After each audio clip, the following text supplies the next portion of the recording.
What up, YouTube? Before we start the video, we got a very important announcement for you. That's right, we have our new milestone giveaway for 2,000 subscribers. That is a CGC 9.8 graded Thor #1. This cover is a Nick Klein sketch variant that is also signed by Donnie Cates. What? Are you crazy? Yes, we are. When we hit 2,000 subs, we're giving away this bad boy. So make sure to hit that subscribe button, ring that bell, and give us a like. It would be much appreciated because we want to give this away, but we only can do that when we hit 2,000 subs. Let's get to the video. What up, YouTube? It's your boy Jim from Two Fat Guys Pull Us, and we've got a fresh new comic book day video for you for the week of September 25th. That's right, this is the last new comic book day for the month of September in the year 2024, and I don't think it's really going to disappoint. It's very heavy Marvel, or at least for me. I don't know what it is for you, but it is very heavy Marvel, very heavy mutants. So take that how you will. If you like that kind of thing, this is gonna be a great video for you. If you're not digging X-Men right now, not gonna be a great video. Anyway, let's go ahead and get right to it. We always kick off the show with our independents, and we've got Frankenstein issue #2 from Michael Walsh. Now, this book has been super fun. It's only the second issue, but it's a very, I would almost say a fresh take on Frankenstein. We're essentially following each individual body part that builds Frankenstein. So the story behind, the hands, the story behind the head, the story behind, so every body part imaginable. It's kind of weird to say, but anyway, we're following different body parts and how they came to be on the monster Frankenstein. Michael Walsh is obviously doing the artwork as well as writing it, and it's got his distinct artwork style, and I think it's fabulous. I think it works really well. It's a take on a classic. So if you know the story of Frankenstein, I think it feels very in the niche of Frankenstein, but then there's just these little subtle hints of new aspects and new perspectives dealing with Frankenstein. So if you're looking for a new version or just like a different story style of Frankenstein, I think this is the book for you. Definitely if you're like wanting to get into the spooky season, which is right around the corner. Michael Walsh is the GOAT. Like he does horror really well, and I think this book's only going to get crazier and crazier as it goes on. All right, jumping over to DC, we have an Absolute Power tie-in. We've got Green Arrow issue #16. This has probably been the most consistent, eye-opening tie-in. That's an ongoing tie-in for Absolute Power. I will say it does feel a little rushed now that we're getting towards the end. And really, we were thinking, okay, how are we going to figure out why Green Arrow is being this double or just this agent for Amanda Waller? I feel like we're getting close to that, but like, I don't know. It just feels, it's starting to feel rushed. I'm sure we'll get the big reveal at the end of Absolute Power, and I'm sure we'll get even more of a hint here. But it doesn't feel as succinct as I want it to. It's been more of the family trying to figure out why Green Arrow is doing it, and then immediately get attacked. And so like that mission has gone in a completely different direction now that they're being attacked and Green Arrow has to save the day. So is he really a double agent, or is he just sick of the Justice League? We're about to find out. Hey, I'm interrupting the video. It's only because I've got something really important to tell you. I know you know what we're giving away when we hit 2,000 subscribers. I gotta let you know about what we're giving away when we hit 1,250 subscribers. We're giving away this Uncanny X-Men #1 signed by Jim Chung, CGC grade 9.8. When we hit 1,250 subscribers, you could potentially win this, but you have to be subscribed to our channel. So hit that sub button, ring that bell, give us a like. Let's get back to the video, shall we? All right, jumping over to Marvel, we got Daredevil Woman Without Fury issue #3. This has been insane. We started off with Elektra being hunted by Crossbones, and then suddenly she's got a hit on her from the new Punisher, and then it looked like he got taken care of in issue 2, but looks like he's back here in issue 3. It's been a wild ride. It's been super fun. I feel like it has some of the more of the action and grit and less supernaturalness than the current Daredevil run is going on with, and there's nothing wrong with that. But I like that we still get a Elektra Daredevil book, and I really hope she doesn't go anywhere in the sense of still being Daredevil. I think she wears it well. I think the discipline and the internal conflict with her, with killing and not killing, I think it's so badass. But her fighting the new Punisher, I think, is really kick-ass. I think that it's a really subtle way of getting more readers intrigued in this new Punisher, which I think is a mechanic that you can't really pull off.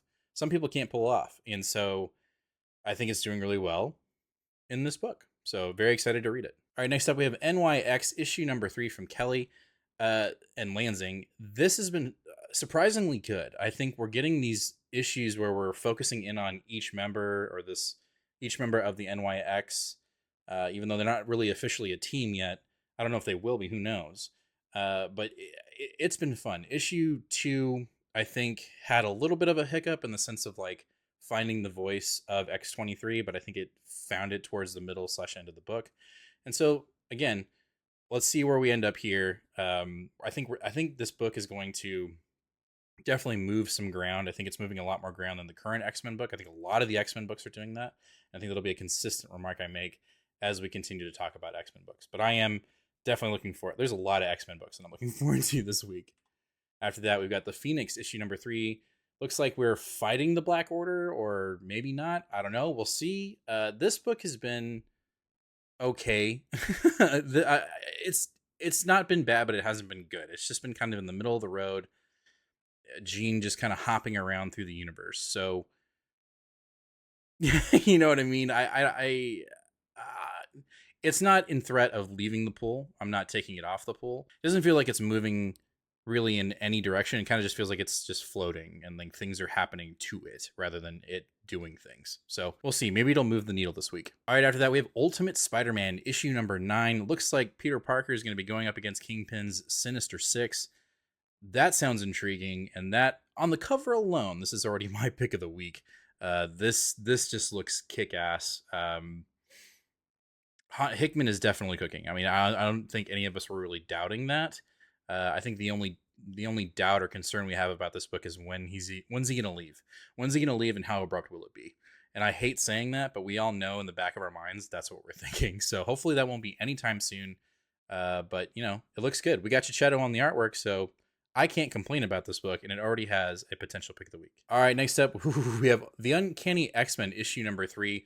It was solicited or released in the news and comic news that it looks like the Uncanny X-Men of Simone and the X-Men of McKay looks like they're going to be butting heads here soon. So we're getting a buildup, it looks like, on who has the better interest of X-Men. I don't know. It's going to be great. This has also been a great book. We're only 3 issues in, and I'm incredibly excited to read it. We've got Nightcrawler looking like he's making an appearance, possibly joining the team. We'll see. Maybe Wolverine's dipping out. But this has been so much fun, and I will say it again. Potential pick of the week right here. Got to put some competition in there, right? After that, from Hickman, we have Wolverine Revenge, or Revenge Wolverine, however you want to say it, issue number 2, The Red Band. This is also from Hickman, and issue 1 was great. What I didn't like about it, and I guess it's obviously it's opinion based or opinion focused, but like if I had known that it was a what if, because the way it was solicited, we didn't really know. And then you read it and you're like, what the hell's going on in here? And then by the time it ended, you were like, oh, this is a what if story. I think it would have been a little bit more impactful. And maybe that's asking too much. Maybe I'm too spoiled of a reader. I'll go ahead and say it now that I'm in that zone, that I'm in that what if mindset. Potential pick of the week. I mean, it's Hickman. Why wouldn't it? It's been fun. The issue 1 was crazy good. And so like now that it's in that box, I'm here for it. I mean, I was here for it before, but it just took me a minute when I was reading it. So looks like there's a hit list. Unconventional. Here we go. All right, our last book of the night is X-Force issue number 3. I will be honest, this is getting close to being off the pool. We're rounding towards the end of the first arc, and I just don't know what we're doing. There's a lot of... It feels like there's a lot of like, you should already know this by now, and I don't like that. I think that's... Especially with a new book, I feel like you need to be welcoming, and this book doesn't feel welcoming. It feels very crammed. It doesn't feel like it's flowing properly, and we're jumping all over the place. Now, I'm almost positive that's intentional with the story that they're telling, and maybe by the end of the arc, it'll be like this big aha moment. But I only trust so many writers to do that, and I just don't see it here. But like I said, I'm going to give it the first arc. We'll have to wait and see, but again, like it feels like we're doing like this time jump. I don't know. It's very weird. I don't. Every time I read an issue, I feel like it's homework, and that to me doesn't bode well for the book continuing on my pull. So we'll have to wait and see. All right, that's going to do it for this week's new comic book day video for the week of September 25th. Let us know down in the comments, what are you picking up today? What are you going to read first? And what's your potential pick of the week? As always, make sure to hit that subscribe button, ring that bell, and give us a like. It'd be much appreciated as we're on the road to 1,250 subscribers, but we can't do it without your support. So if you're not already subscribed, hit that subscribe button. If you haven't hit the like button, please hit the like button. It really does help us out. So thank you so much if you already have, and if you haven't, just do it. For me. Anyways, guys, we'll catch you live this Saturday, 8:30 p.m. Central Standard Time, where we'll talk about all these books and more.